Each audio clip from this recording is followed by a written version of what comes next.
Ginagawang drainage system naman sa Pasay City sumabog, isa pinangangambahang patay. Report mula kay Radyoman Ryan Sebastian. RMN Live Report! Isang lalaking palutang-lutang ang natagpuan ngayong umaga sa hinuhukay na drainage sa kabaan ng Andros Avenue sa Pasay City. Hindi pa malapitan ng Pasay City DRRMO Rescue Team ang lalaki dahil posibleng may kuryente pa dulot sa tatlong pagsabog na nangyari kaninang madaling araw sa hinuhukay na drainage system. Ang palutang-lutang na lalaki ay isang mangangalakal na nakatira sa gilid ng sumabog na hinuhukay na drainage. Ayon yan mismo sa pagkakakilanlan ng partner nito na si Jennifer Espad. Pakinggan natin ang kanyang team. Nung sinilip ko po siya, nakadapa siya kasi mula harap hanggang likod po ay may katuyan hanggang binti po. Tapos nagpapalit pa po siya na short po nagluang huling na ibigay ko sa kanya. Yun lang po, wala na po maano.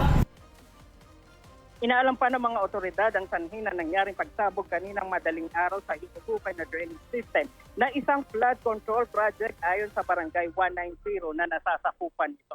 Kasama mo sa DZXL RMN Manila, Radyoman Ryan Sebastian sa Top RMN. RMN